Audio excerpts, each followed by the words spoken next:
Bienvenidos. Damos inicio a la versión especializada en salud del noticiero científico y cultural iberoamericano NSC. Soy Jonas Birmar y estaré con ustedes en este espacio de la Asociación de Televisiones Educativas y Culturales Iberoamericanas, ATI, buscando difundir la ciencia y la tecnología a lo largo de América Latina. La leucemia es un tipo de cáncer que se genera en las células que produce nuestra sangre. Existen distintos tipos y cada uno cuenta con su propio tratamiento. En España, una nueva investigación apunta a que un primer diagnóstico puede adelantar el rumbo que tendrá en un paciente esta enfermedad.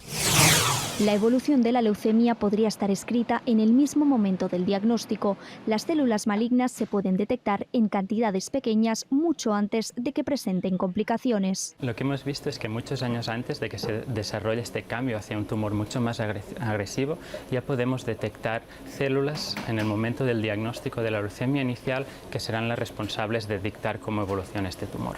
Ahora este estudio cambia el prisma con el que se aborda la leucemia. Hasta el momento se creía que las células se volvían agresivas y resistentes a lo largo del tiempo. Estamos cambiando nuestra visión del cáncer. Pensábamos que era una célula que crecía, se multiplicaba y posteriormente iba adquiriendo nuevas alteraciones. La sorpresa ahora ha sido que esta célula madre de la leucemia ya ha proliferado enormemente en el momento del diagnóstico, generando centenares o quizá millares de células hijas. Unas células que van creciendo y tienen la capacidad de comportarse de forma agresiva e incluso provocar recaídas, pero eso sí, con un talón de Aquiles. Hemos utilizado un fármaco que bloquea la respiración de la célula y estas células se paran totalmente su crecimiento. Se abre así la puerta a un diagnóstico precoz y a plantear nuevas estrategias para el tratamiento de la leucemia linfática crónica, la más frecuente en adultos. En México, la donación de órganos registra tasas muy bajas en comparación con otros países con el mismo nivel socioeconómico. Por esta razón es importante fortalecer campañas de donación en busca de salvar el mayor número de vidas posible. A continuación, la segunda parte del reportaje especial sobre lo importante que es una cultura de donación de órganos.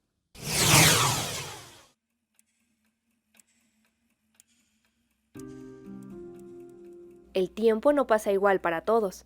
Para los pacientes que esperan un trasplante, cada minuto es vital. Para las sociedades y en particular para la ciencia médica, los trasplantes de órganos y tejidos han representado un reto tecnológico, económico e incluso filosófico. En la historia de la trasplantología existen algunos hitos que marcaron el desarrollo de esta práctica desde tiempos antiguos, pero su importancia no fue reconocida hasta 1954, cuando se realizó el primer trasplante renal en el que Ronald Lee Herrick donó uno de sus riñones a su hermano gemelo Richard. En México, el primer trasplante renal se realizó con éxito en el Centro Médico Nacional en 1963. Pero el acontecimiento que marcó un cambio en la percepción de esta práctica fue el primer trasplante de corazón efectuado por el Dr. Rubén Argüero en 1988. Actualmente más de 22,000 personas están en lista de espera y la demanda por un trasplante de órganos o tejidos continúa en aumento. Nuestra actividad de donación y trasplante en nuestro país en los últimos 35 o 40 años se caracteriza por ser insuficiente. La demanda por recibir un trasplante es muy grande. Tenemos una tasa de donación muy baja, incluso muy por debajo del promedio de los países de América Latina. En nuestro país la tasa de donación es muy baja, anda alrededor de 3.1, 3.5, mientras que en países como Argentina, Chile, Uruguay y Colombia, para no hablar de Brasil, la tasa es de alrededor de 11 o de 12 casos por millón de habitantes. La elevada prevalencia de enfermedades crónico-degenerativas como la diabetes, la obesidad, la hipertensión arterial y la insuficiencia renal son una de las principales causas por las que los mexicanos requieren un trasplante de órganos. De acuerdo al Centro Nacional de Trasplantes, en el primer semestre de 2022, el 75% de las personas en lista de espera necesitaba un riñón. También hoy en día se puede obtener piel para un trasplante. Personas que han sufrido quemaduras muy extensas se pueden beneficiar enormemente del trasplante de piel, pero también hay trasplantes de hueso. Y existen también trasplantes que se llaman de tejidos combinados. ¿A qué nos referimos? Bueno, pues por ejemplo, trasplantes de brazo, de mano, en donde ya entran en juego músculo, tejido nervioso, piel. En los últimos años se han incrementado las campañas de donación de órganos y tejidos. Sin embargo, las bajas tasas de donación provocan que en México solo 1 de cada 5 personas en espera obtenga el beneficio de un trasplante. Olvidar cosas es parte natural del proceso de envejecimiento de nuestro cerebro. Sin embargo, este deterioro puede ser causado por una enfermedad de origen desconocido. El Alzheimer se presenta como un trastorno que destruye las capacidades de nuestro cerebro, por lo que expertos en la región iberoamericana han creado una universidad especializada en la investigación sobre esta enfermedad. Unir fuerzas en el afán de seguir golpeando puertas para concienciar sobre la enfermedad y allanar las vías de acceso a sus tratamientos es el impulso detrás de la Universidad de Alzheimer, un espacio de capacitación creado por más de 30 expertos de Iberoamérica. A lo que un estudio publicado en enero por el Instituto de la Métrica y Evaluación de la Salud de la Universidad de Washington prevé que el total de 57 millones de personas viviendo con demencia en 2019 se triplicará para el año 2050. En Iberoamérica, las alarmas ya están encendidas. Habla la presidenta del Comité Científico de la Federación Alzheimer Iberoamérica, Ninosca Ocampo Barba. Alzheimer Iberoamérica tiene una trayectoria de 16 años y las asociaciones más antiguas, entre ellas, por ejemplo, AUDAS de Uruguay, tienen una historia de 30. Eso quiere decir que no venimos hablando de esto hace 5 años o desde la pandemia, ¿no? Este es un recorrido largo en el que por fin, creo yo, y viendo con mucha esperanza, comenzamos a ver luces al final del túnel. De todas formas, para Ocampo Barba hay en el abordaje de los 21 países de la Federación 2 tareas fundamentales. Por un lado, la concientización social de quitar el tabú al hablar de la enfermedad y por otro, la atención a los pacientes y sus familias. Son distintas las enfermedades a las que estamos expuestos sin darnos cuenta. Algunas de ellas se consideran un problema de salud pública, como la tuberculosis, infección microbacteriana que se propaga cuando una persona infectada tose o estornuda. A pesar de que se creía controlada, la OMS advierte que esta infección vuelve a propagarse por el mundo. Por primera vez en casi 2 décadas, la OMS informa un aumento en el número de personas que enferman de tuberculosis y tuberculosis resistente a los medicamentos, con un aumento de las muertes relacionadas a tuberculosis. Esta fue la advertencia lanzada el jueves por la Organización Mundial de la Salud como parte de su informe anual. Se estima que 10,6 millones de personas se enfermaron de tuberculosis en 2021. Es un aumento del 4,5% desde 2020. Los hombres representaron el 56,5%, las mujeres adultas representaron el 32,5% y los niños el 11%. La mayor parte del aumento de muertes calculado se registró el año pasado en 4 países: India, Indonesia, Birmania y Filipinas. La tuberculosis es una de las enfermedades infecciosas más mortales del mundo. Es la principal causa de muerte de personas con VIH y un factor importante que contribuye a la muerte relativa por resistencia a los antimicrobianos. La tuberculosis es causada por una bacteria que ataca principalmente a los pulmones. Su incidencia había disminuido cerca de un 2% por año durante las últimas 2 décadas. La OMS considera que la propagación de esta enfermedad ocurre tras una importante caída en el gasto mundial dedicado a su detección y tratamiento en medio de la pandemia de COVID-19. También llamó a actuar con urgencia en zonas de conflicto, ya que la crisis energética mundial y la inseguridad alimentaria pueden agravar algunos factores determinantes de propagación de la tuberculosis.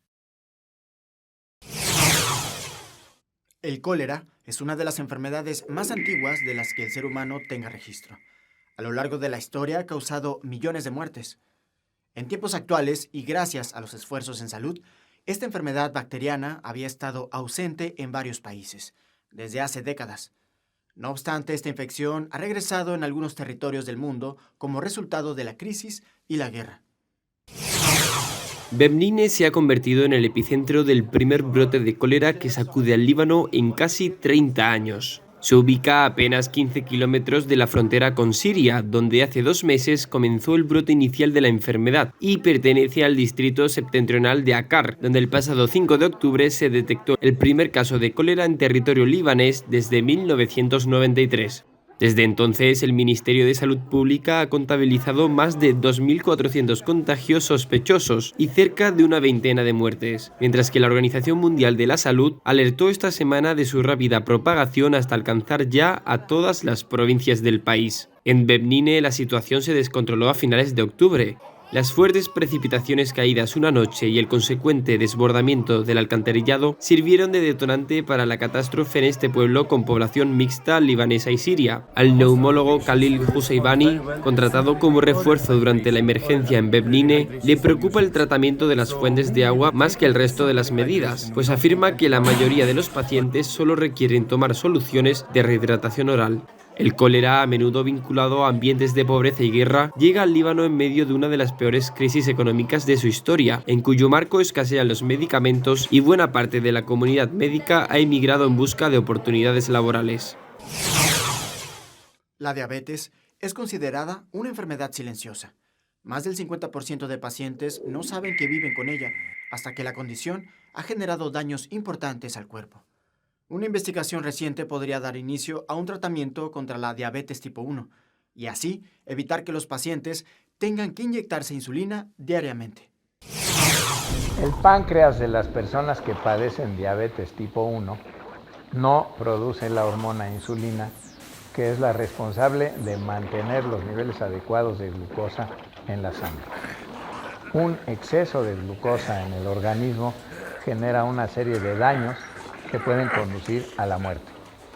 Para evitarlo, estas personas tienen que inyectarse diariamente una dosis de insulina. Investigaciones recientes han encontrado una nueva forma de mantener los niveles normales de glucosa en sangre en personas con diabetes tipo 1 sin necesidad de este tratamiento actual. Existe otra hormona llamada glucagón que también se produce en el páncreas, cuya función es contraria a la insulina, ya que moviliza las reservas de glucosa que se encuentran en el hígado cuando el organismo las requiere. Unos científicos realizaron un experimento en el que administraron a unos ratones una toxina que destruyó sus células productoras de insulina, convirtiéndolos en diabéticos. Estos mismos ratones habían sido modificados genéticamente para que no produjeran los receptores que son necesarios para que el glucagón actúe. Sin embargo, a pesar de no producir insulina, al impedir actuar al glucagón, sus niveles de glucosa no se elevaron aun cuando se agregaron cantidades elevadas de glucosa a su dieta. Este experimento aún no se realiza en humanos. Sin embargo, es un descubrimiento prometedor, pues se cree que un medicamento que pueda bloquear la acción del glucagón mantendrá los niveles de glucosa normales sin necesidad de la inyección diaria de insulina. Hasta aquí una pequeña dosis de ciencia. Existen personas con la capacidad de percibir mayor información sensorial del entorno que los rodea. Se dan cuenta de detalles que para otras personas pueden pasar desapercibidos. Tienen habilidades para realizar tareas relacionadas con el arte y la creatividad, además de ser naturalmente muy empáticos. Se trata de un rasgo de la personalidad presente en algunas personas y que en las últimas décadas ha dado pie a numerosas investigaciones. Vivir con alta sensibilidad es vivir muy intensamente. Los sonidos, las luces, las personas, los olores y también tu propio interior, tus emociones. Mariluz es una persona altamente sensible. Paz, su sistema nervioso es más delicado y procesa toda la información con mucha más profundidad que la media. El vivir o sentir, pensar tan profundamente, pues sí que me produce fatiga física o fatiga mental. No es un trastorno, es un rasgo de la personalidad. Su investigación ha dado un salto en los últimos años. Hay muchos desarrollos de la neurociencia a través de resonancias magnéticas funcionales, donde se detecta que hay un mayor movimiento en el hemisferio derecho que tiene que ver con toda la parte emocional, con toda la parte creativa, con toda la parte a nivel cognitivo también del córtex prefrontal. Mercedes ha notado un repunte de pacientes que le preguntan sobre el tema. Hay un boom de publicaciones sobre PAS en redes sociales.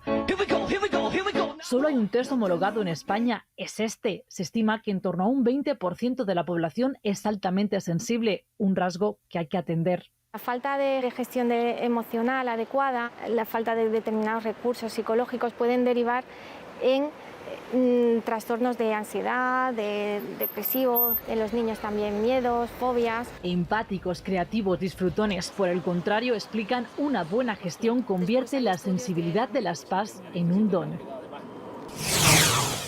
Sabemos que cualquier persona en el mundo es propensa a contraer la COVID-19. No obstante, algunos grupos pueden desencadenar los síntomas más graves de esta enfermedad, como personas mayores a los 70 años, mujeres en etapa de embarazo o el padecer alguna enfermedad. En Bolivia, una campaña enfoca sus esfuerzos en vacunar contra la COVID-19 a quienes viven con VIH.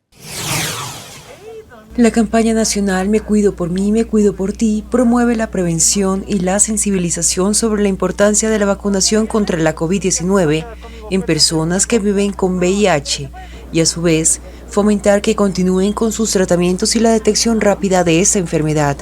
Paola Pinto es la presidenta del Mecanismo de Coordinación País Bolivia, una instancia multisectorial que junto a la Fundación IVOS son impulsoras de la campaña. Entendemos que el lanzamiento de esta campaña lo que busca es sensibilizar y ver que la población boliviana pueda entender que estas personas necesitan mucho apoyo, necesitan ser escuchadas y también necesitan entender de que no se puede vivir con estigma y discriminación hacia estas personas.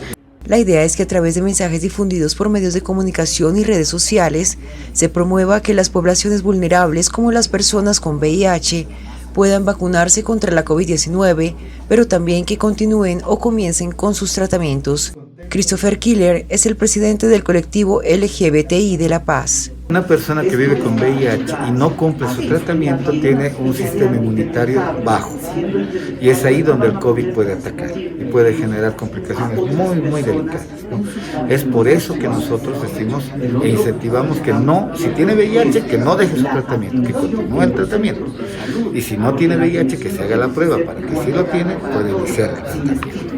Se estima que en el país alrededor de 14.000 personas con VIH cumplen con su tratamiento, pero no se conoce cuántos han accedido a la vacunación contra la COVID-19. Disponer de agua potable es una de las características más importantes para la salud de una región. Tener acceso al agua es un derecho humano.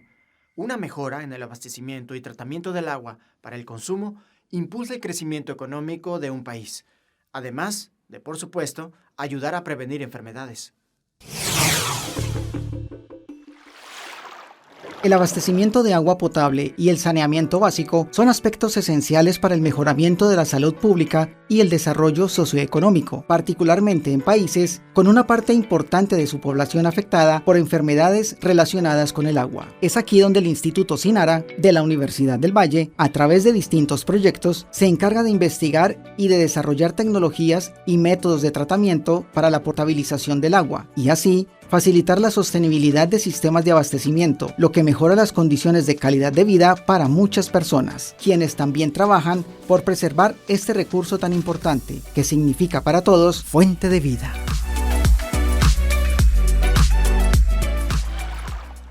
En la ciudad de Cali, en el Valle del Cauca, en Colombia, tenemos diferentes tipos de proyectos de aprendizaje en equipo.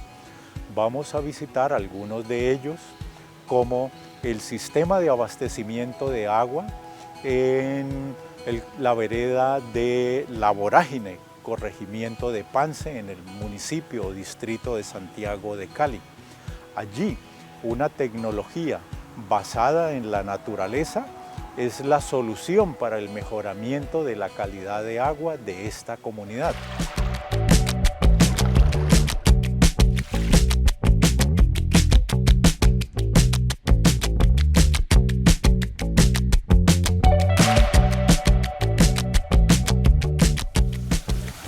Esta es la calidad del efluente que descargamos a Río Pance, preparado por las 3 etapas de tratamiento, cumpliendo con toda normatividad en el tema de vertimientos, monitoreada constantemente por CBC. Hasta el momento, en los 24 años de operación, no hemos tenido ninguna queja de algún impacto que causemos al agua de Río Pance. Las muestras se toman el antes de la llegada, el después de la descarga, el antes en el río y el después en el río para poder evidenciar que contamos con la normatividad de ley.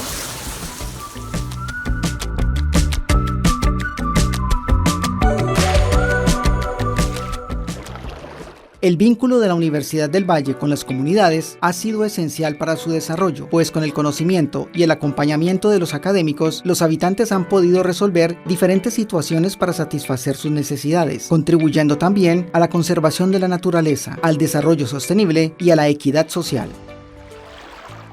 Estamos entregando conocimiento e innovación a través de eventos de carácter nacional e internacional, eventos presenciales, ahora eventos virtuales, pero también tenemos todo este tipo de proyectos que construimos con las instituciones, cada uno respetando sus asuntos misionales. Y le quedan a las instituciones ejemplos y le quedan a la universidad también ejemplos para desarrollar nuevamente investigación, docencia y hacerse nuevas preguntas. Las inmunoterapias estimulan las defensas naturales de nuestro cuerpo para que éstas puedan atacar células cancerosas. Haciendo uso de esta estrategia terapéutica, un nuevo estudio en Estados Unidos está en camino a descubrir una vacuna que pueda hacer visibles los tumores y esto dé oportunidad a que nuestro sistema inmunológico pueda atacarlos. Los tumores se ocultan al sistema inmune y hacen que las células T, que tendrían que atacarlos, no los reconozcan para destruirlos. Pero el estudio del Instituto Dana-Farber de Cáncer en Boston ha descubierto la forma de quitar esa invisibilidad a los tumores. Lo que se hace es inmunizar frente a proteínas implicadas en el escape del tumor a la respuesta inmunitaria y a la inmunoterapia. Es decir, la vacuna no se centra en las mutaciones específicas en el cáncer de cada paciente, sino en una proteína más genérica. Es menos personalizada, de pronto un poco más generalizable a grupos grandes de pacientes. Por el momento solo se ha probado en ratones y macacos. Es precisamente poner de manifiesto que el mecanismo se puede despertar en sistemas experimentales. Pero no se sabe a ciencia cierta cuándo tendrá resultados en humanos. Con este avance, publicado en la revista Nature, se puede conseguir que la inmunoterapia sea más eficaz para más personas y así beneficiar a los pacientes de una enfermedad que se le diagnostica a más de 18 millones de personas al año. Gracias por acompañarnos. Este fue un viaje informativo del Noticiero Científico y Cultural Iberoamericano NCC, especializado en ciencias médicas y tecnología de la salud. No se pierdan las emisiones especiales de Ciencia, Tecnología y Cultura con Ana Cristina Olvera e Iván Carrillo. Gracias a los socios de ATEI, que a través de sus plataformas hacen posible esta transmisión. También gracias a las agencias informativas AFP, EFE, Notimex, Xinhua, Euronews y Deutsche Welle. Visite nuestra página noticiasncc.com. Utilice nuestra aplicación móvil y síganos en nuestras redes sociales. Nos encuentran como NCC Iberoamérica. Soy Jonas Birmar. Cuídense mucho. Nos vemos en la próxima.